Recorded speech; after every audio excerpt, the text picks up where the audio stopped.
주님의 은혜를 어떻게 받을까? 주님의 은혜를 어떻게 받을까라고 하는 제목으로 말씀을 전할 때에 같이 은혜 받기를 원합니다. 아멘. 오늘 주보가 없는 것은 우리 민수 형제가 잘 만들어 놓고 집에서 안 가지고 왔답니다. 그러니까 이해하시고 말씀을 잘 들으시면 되겠습니다. 어떻게 기나긴 설 대명절을 잘 보내셨는지요? 참으로 이렇게 연휴가 긴 적이 있었는가 할 정도로 길었어요. 저도 마치 꼭 휴가를 보낸 것 같은 그런 생각이 듭니다. 그 긴 기간 동안 뭐 했느냐? 방콕 했습니다. 네.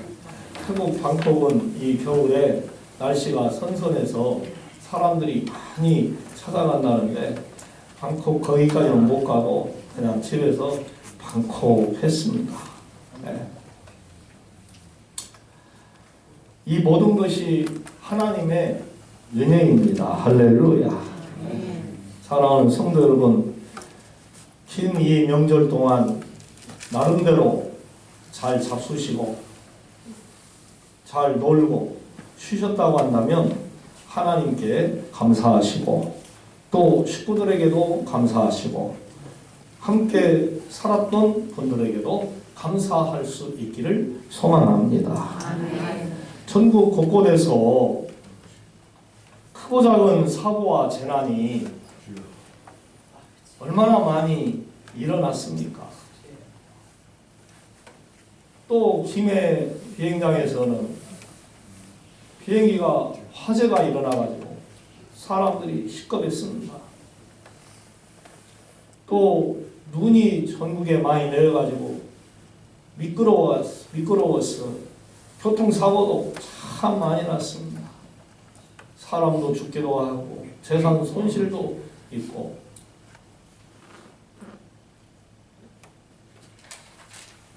농사짓는 농부들은 비닐하우스가 무너져 내려서 1년 농사 망치고 1년 농사뿐만 아니라 2년, 3년, 몇 년간 벌어야 하는 그러한 고통을 또 당했습니다. 하루하루 아무 이상 없이 사는 것이 정말로 감사하고 또 감사할 일이죠. 아멘. 그런데 우리에게 그러한 일들이 없었다는 것이 얼마나 감사한 일입니까? 정말 이 모든 것이 하나님의 은혜입니다. 아멘. 네. 그리고 우리는 세상 사람들이 말하는 것처럼 우연이라고 하는 말을 잘 쓰지를 않습니다. 정말 이런 사고가 났을 때 어떤 사람은 죽고 어떤 사람은 살고 어떤 사람은 복을 받고 어떤 사람은 화를 당하고 이건 다 우연이야. 세상 사람들은 그렇게 우연의 일치라고 말을 하는데 우리 하나님을 믿는 성도들은 하나님의 섭리고 하나님의 예정 가운데 이 모든 것들이 이루어지는 일이야. 그렇게 말을 하지요.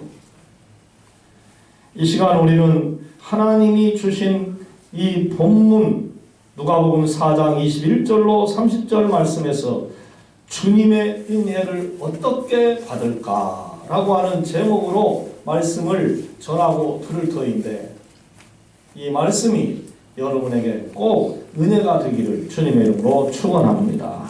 할렐루야. 먼저 이 본문을 한번 요약을 해보겠습니다. 예수님께서 세상에 태어나셔서 자라난 그 나사렛에서 늘 하시던 대로 안식일날 회당에서 하나님의 말씀을 가르치고 읽으려고 하실 때에 성경을 딱 펼쳤습니다. 그때 이사야 60장 1절 말씀이 펴졌어요. 주의 성령이 내게 임하셨으니 이는 가난한 자에게 복음을 전하게 하려고 내게 기름을 부으시고 나를 보내사 포로된 자에게 자유를 눈먼 자에게 다시보게 함을 전파하며 눌린 자를 자유롭게 하고 주의 은혜의 해를 전파하게 하려 하심이니라 를 낭독하셨습니다. 이 말씀을 낭독하셨어요. 이에 주위에 있던 사람들이 주님의 그 은혜로운 말씀 전하심을 보고 은혜 받고 감동했습니다. 그러면서 이런 말을 했어요. 이 사람이 요셉의 아들이 아니냐? 예수님이 그들에게 말씀하셨습니다. 너희가 반드시 의사야 너 자신을 고치라 하는 속담을 인용하여 내게 말하기를 우리가 들은 바 가버나움에서 행한 일을 내 고향 여기서도 행하라 하리라. 또 이르시되 내가 진실로 너희에게 이르노니 선지자가 고향에서는 환영을 받는 자가 없느니라. 엘리야 선지자 시대에 3년 6개월간 비가 내리지 않아 백성들이 고통을 당할 때에 많은 과부들이 있었느니라. 그때 엘리야 선지자는 그 이스라엘 사람들의 과부에게 가서 보호를 받은 게 아니라 이방 여인 사렙과 과부의 집에 가서 보호를 받았느니라. 또 엘리사 선지자 시대에는 이스라엘에 많은 나병 환자들이 있었는데 그 나병 환자들에게 구원을 베푸신 것이 아니라 은혜를 베푸신 것이 아니라 이방 사람 나만 장군에게만 은혜를 베풀었느니라 그랬어요. 예수님의 그 말씀을 회당에서 듣던 자들이 크게 화를 냈습니다. 벌떡 일어나서 예수님을 붙잡고 끌고 나아가 산 낭떠러지로 가서 떨어뜨려 죽이려고 했습니다. 이 사실을 아신 예수님은 저들이 보는 앞에서 어디론가 휑하니 가셔버렸습니다. 똥개 놈들이 썩는다는 것처럼 예수님의 말씀을 들었으면 은혜를 받지, 은혜는 받았다가도 자기들을 지적하는 말에 화가 나가지고 예수님을 죽이려고 하는 이러한 못된 마음을 품었던 것이죠. 사랑하는 성도 여러분, 주의 종을 통하여 하나님의 말씀을 들으실 때마다 은혜를 사모하여 꼭꼭 은혜를 받으시기를 주님의 이름으로 부탁합니다. 할렐루야.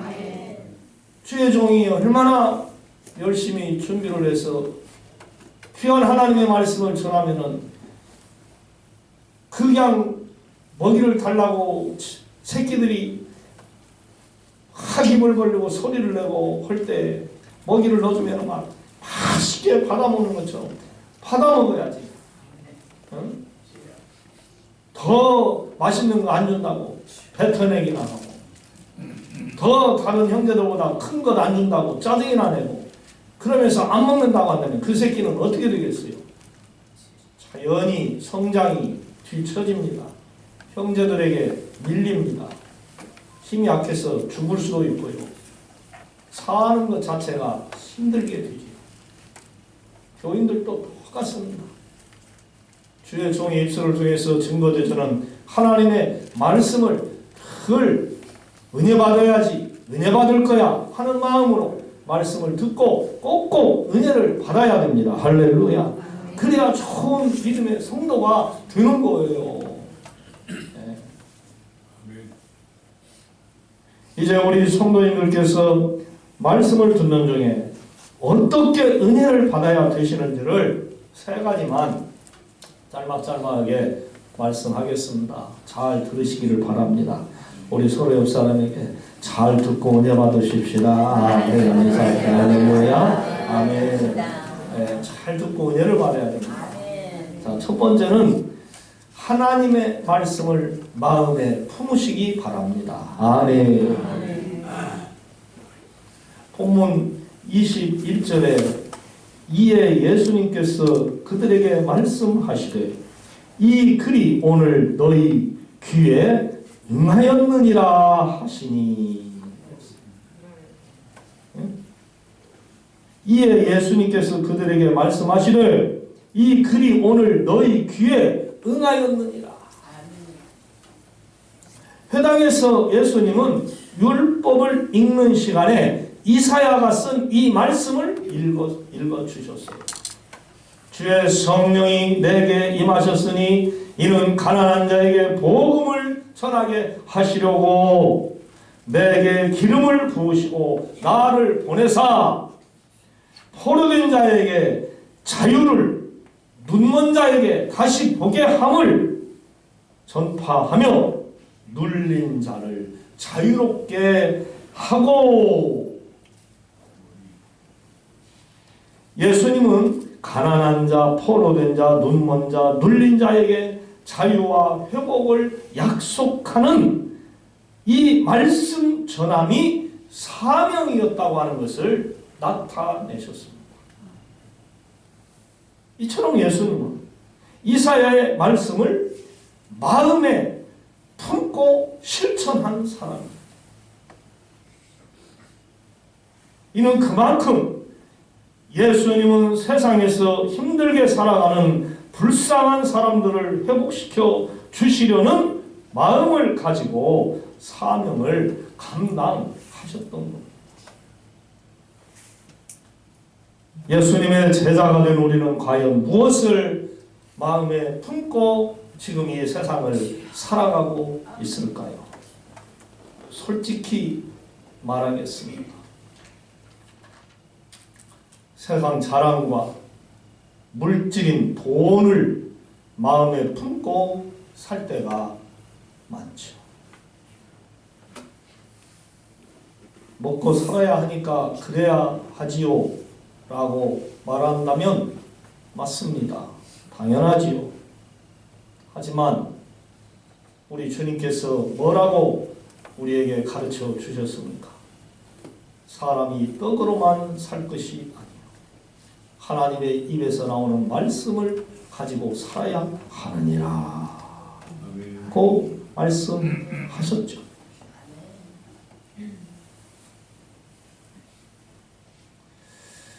지금 한국교회가 이 사회로부터 필요한 존재가 되어야 되는데 마치 필요 악 같은 존재가 되어서 세상 사람들로부터 많은 지탄을 받고 교회의 젊은이들이 교회를 떠나고 교회가 중간 세대가 비어가는 그러한 고통을 겪고 있습니다. 저들이 왜 그럴까요? 그것은 바로 교회가 세상과 별로 다르지 않기 때문에 그런 것이죠.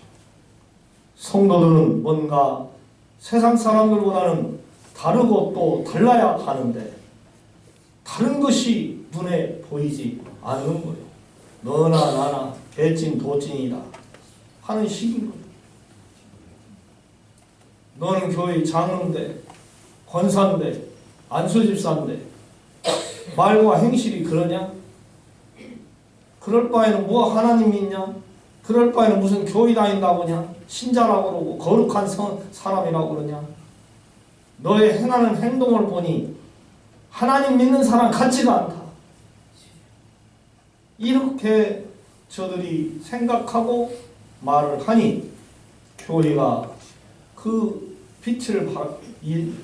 빛을 잃어가고 성도가 그 성도의 본연의 뜻을 다하지 못하는 성도가 되므로 세상 사람들이 그렇게 우리를 좋지 않게 바라본다는 것이죠.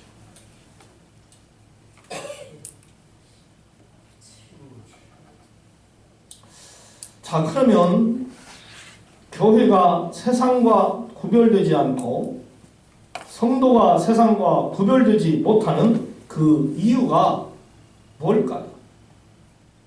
그것은 마음에 우리들이 하나님의 말씀을 품지 않고 살기 때문에 그렇습니다.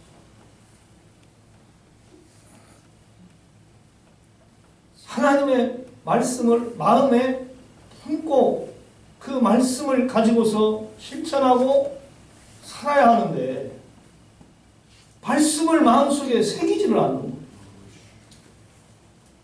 새의 알을 품으면 새 새끼가 나오고 독사가 알을 품으면 독사 새끼를 낳고 그러는 거죠.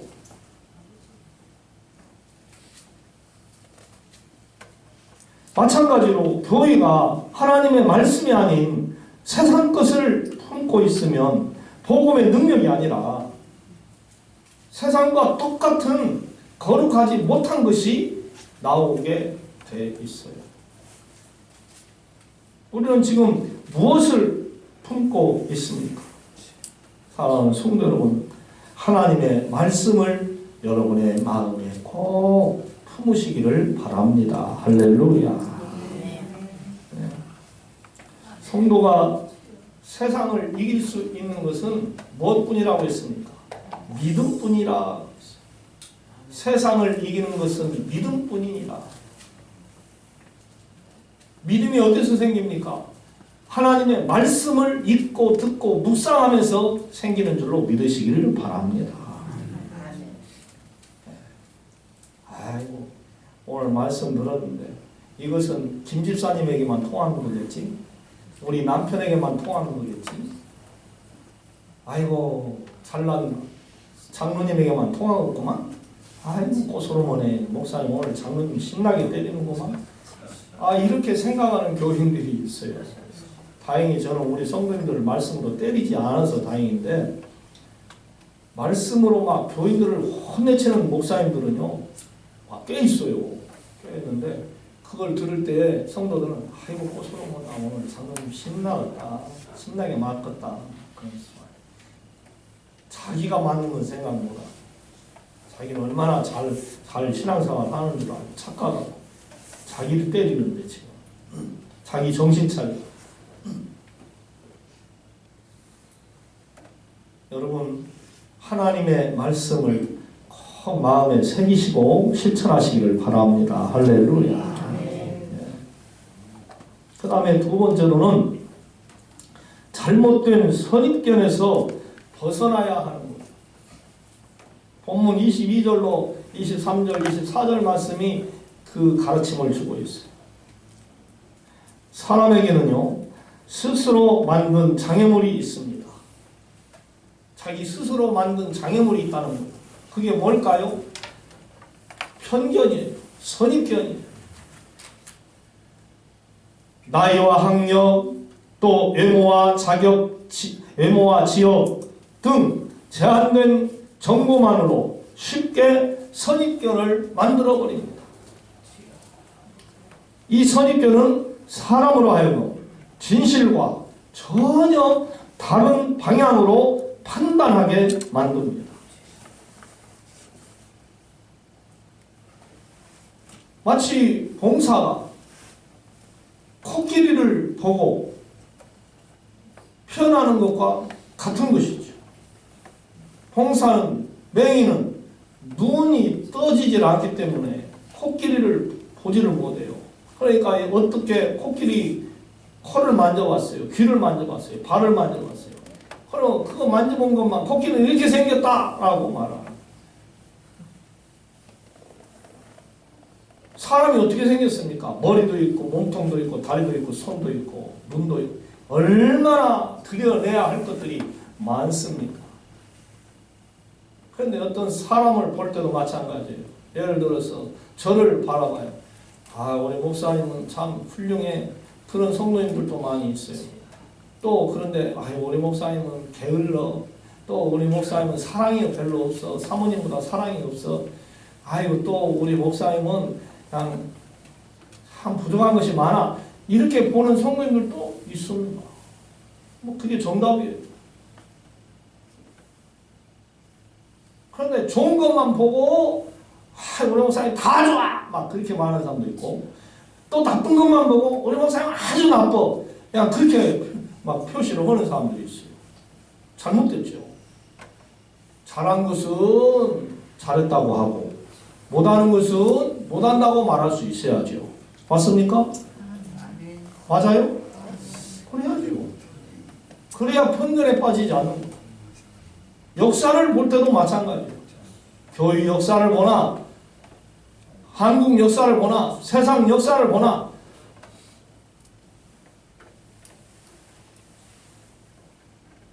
누가 잘했고 어느 나라가 잘못했고 잘했고 하는 걸 역사를 똑바로 보고 말을 할 수 있어야 되는 거예요.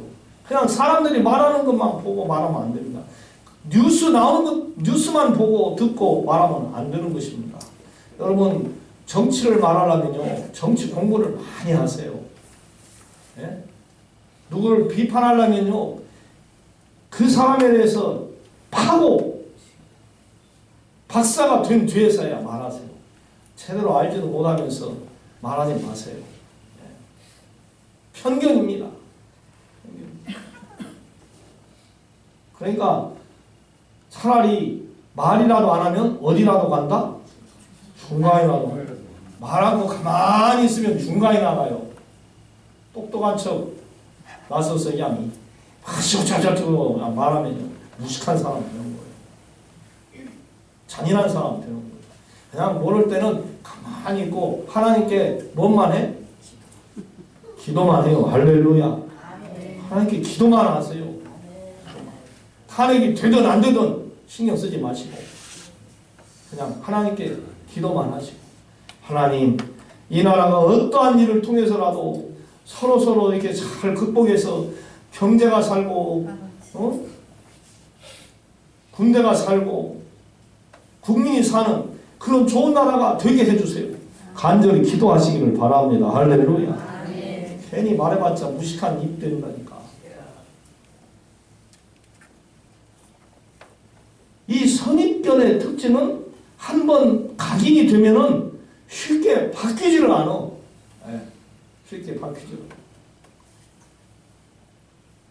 제가 80년도에 저희 전라남도 화성 청풍교회에서 목회를 할 때 그때 김대중 대통령이 김영삼 대통령하고 이렇게 대선 후보 나왔을 때 우리는 그냥 김대중 하면은 선생님 아주 그냥 푹 빠졌죠.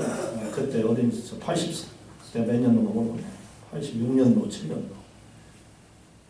김대중 대통령 전두환 물러가라 막 데모하고 막 이런 게 있기 때문에 우리 딸이 어떻게 들었는 거 어쩌는 거야. 우리 딸이 그때가 몇 살이었어요. 아주 어렸을 때인데 한 4살이나 됐었나. 참고 들었는데 김대중 대통령 저러더라고 우리 딸이. 얼마나 둘이 웃었는지 몰라. 그걸 보고 제 아내하고 나하고 세상에 저 어린 것이 뭘 한다고 김대중 대통령을 외칠까. 우리가 그냥 푹 빠져 있으니까 그랬나 보다 그렇게 생각을 해본 적이 있어요. 사람이 한번 각인되면요 그게 쉽게 안 바뀌어요. 태극기파에 푹 빠지면 태극기파 되는 거고 민주당에 푹 빠지면 민주당은 되는 거예요. 근데 그게 결코 좋은 게 아니에요. 진실을 말해요. 진실. 이거 깰 줄 알아야 돼요. 이게 각인되어 있는 것을 깰 줄 알아야 돼요. 내려놓을 줄도 알아야 한다 이 말이에요. 내려놓을 줄. 내 주장만 하고 내 생각만 가지고 옳다고 말하면은 대화가 안 됩니다. 싸웁니다. 부자지간에도 싸우고 부부지간에도 싸우고 형제지간에도 싸우고 교인들끼리도 싸우고. 이거 선입견이 각인된 거 이거 깨트려 버려야 돼요. 예수님께서 당신의 고향인 나사렛 회당에서 이사야서를 읽으신 후에 이사야의 예언이 자신을 통하여 성취되었음을 선포하셨습니다. 선포된 말씀을 통해 은혜를 받고 감동하는 사람들이 있었지만 예수님께서 속담을 인용해 저들의 불신을 지적하시자 예수님을 죽이려고 했더라 그랬죠. 그들에게 있어서 예수님은 이사야가 예언한 메시아가 아닌 나사렛의 천한 직업을 가진 요셉의 아들로 예수님을 보았던 거예요. 그저 별 볼 일 없는 천민으로 봤죠. 그렇기 때문에 복음, 즉 요한계시록이 선포되었지만 저들의 편견으로 인하여서 복음을 복음으로 받아들이지 못한 것입니다. 자, 그러면 우리의 신앙을 방해하는 편견은 뭘까요? 신앙생활을 오래 한 성도일수록 편견은 더 심해질 수가 있어요. 그래서 말씀의 능력에 주의하지 않고 말씀의 큰 감흥을 느끼지 못하는 것입니다. 예배가 점점 습관적 예식이 되어버립니다. 주일이니까, 수요일이니까, 새벽기도 시간이니까 교회 가서 예배 드려야지, 기도해야지 하는 그런 식이 되고 만나는 것입니다. 한마디로 감동과 감사가 사라졌다는 거죠. 여러분, 이 교회에 오늘 나오실 때 어떠한 마음으로 오셨습니까? 그냥 주일이니까 나가야지 해서 오신 분도 있을 것이고, 내가 오늘은 주의 종을 통해서 어떤 말씀이라도 은혜를 받아야지 하고 은혜를 사모하는 마음으로 오신 분도 계실 것입니다. 아니면 그럭저럭 중간의 마음을 가지고 또 오신 분들도 계실 것입니다. 바라옵기는 다음 주에 오실 때는 꼭 사모하고 궁금한 마음으로 오시기를 바랍니다. 할렐루야. 오늘 또 내가 주의 종의 입술을 통해서 선포되어지는 하나님의 말씀을 내가 잘 듣고 내가 그 말씀대로 살아봐야지, 그 말씀대로 살 거야 라고 사모하는 마음으로 나와야 한다는 거죠.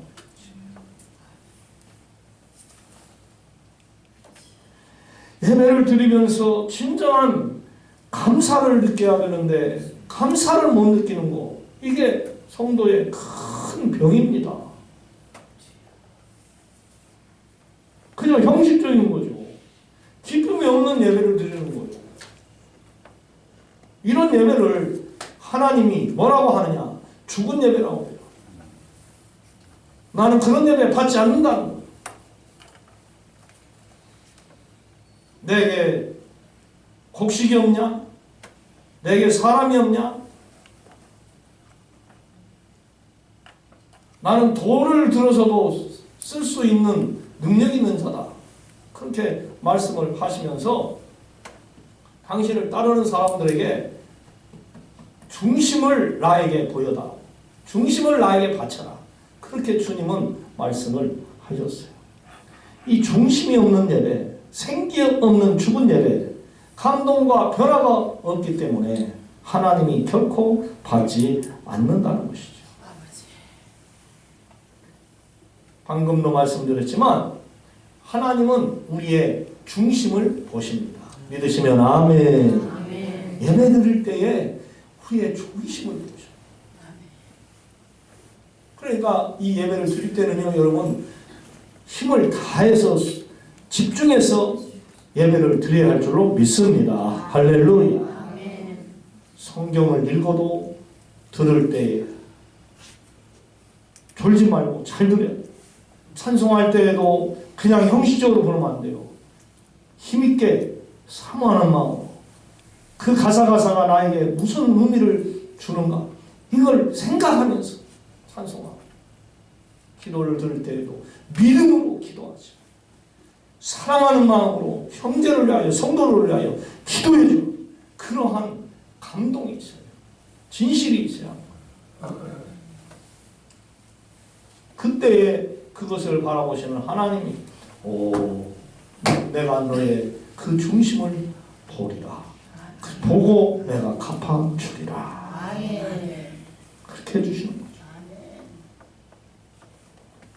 그 다음에 세 번째로는 가리워진 눈을 떠야 합니다. 25절에서부터 30절 말씀의 내용이 바로 그런 뜻입니다. 가리워진 눈을 떠야 합니다. 이사야서를 인용한 예수님의 말씀을 들을 때에 회중은 그 말씀에 놀라면서 은혜를 받았죠.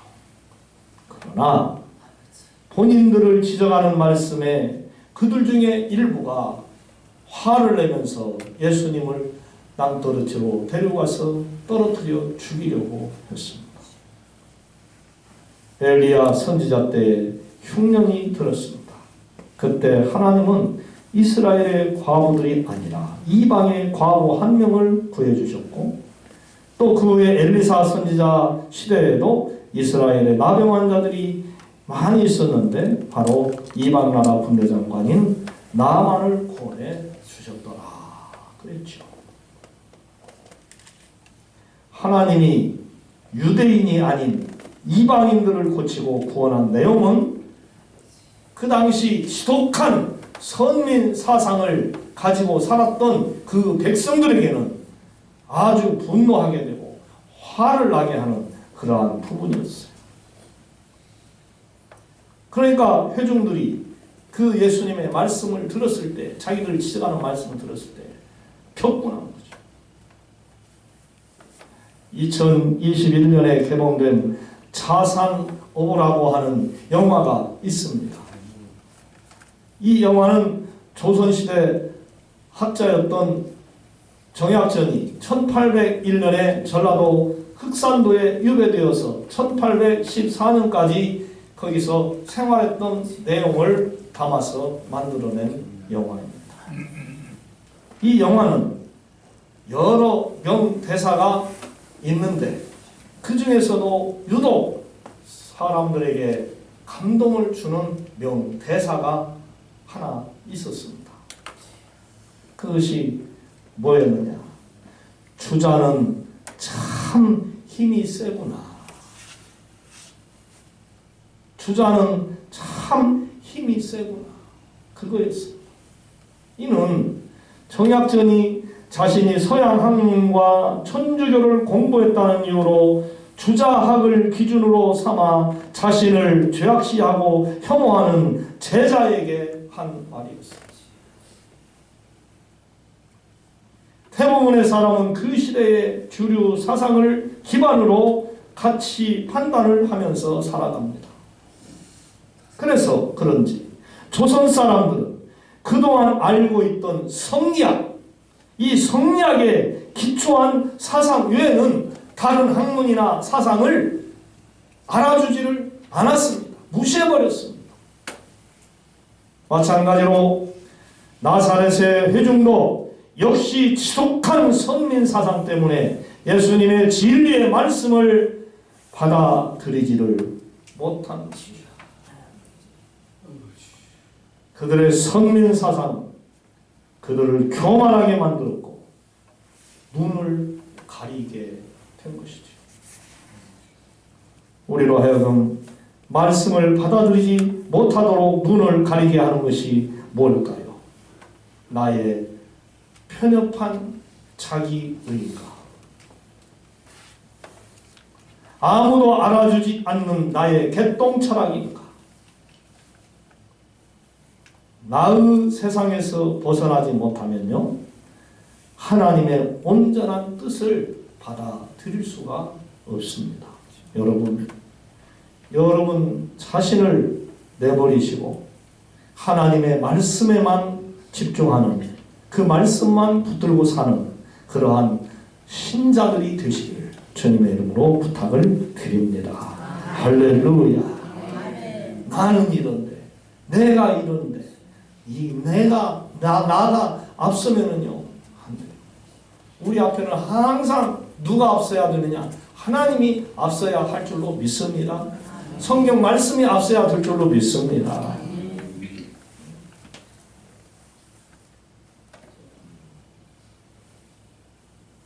우리는 지혜로운 것 같으나 미련한 사람. 우리 아무리 똑똑히 많이 배운 지식이 하나님의 말씀 한마디를 능가할 수가 없어요. 사랑하는 성도 여러분, 하나님께 예배드리면서 그분의 말씀을 들으실 때에 아멘으로 받고 꼭 은혜 받으시기를 바랍니다. 할렐루야. 하나님의 말씀에는요 오직 아멘 아멘 뿐이니라. 아멘 뿐이에요. 하나님의 말씀에. 사람 말에는 노 할 수 있어요. 그러나 하나님 말씀에는 무조건 아멘 뿐입니다. 아멘. 하나님 말씀에 아멘 뿐입니다. 우리가 하나님께 크신 사랑과 축복을 받는 것은 오직 온전한 믿음밖에는 없습니다.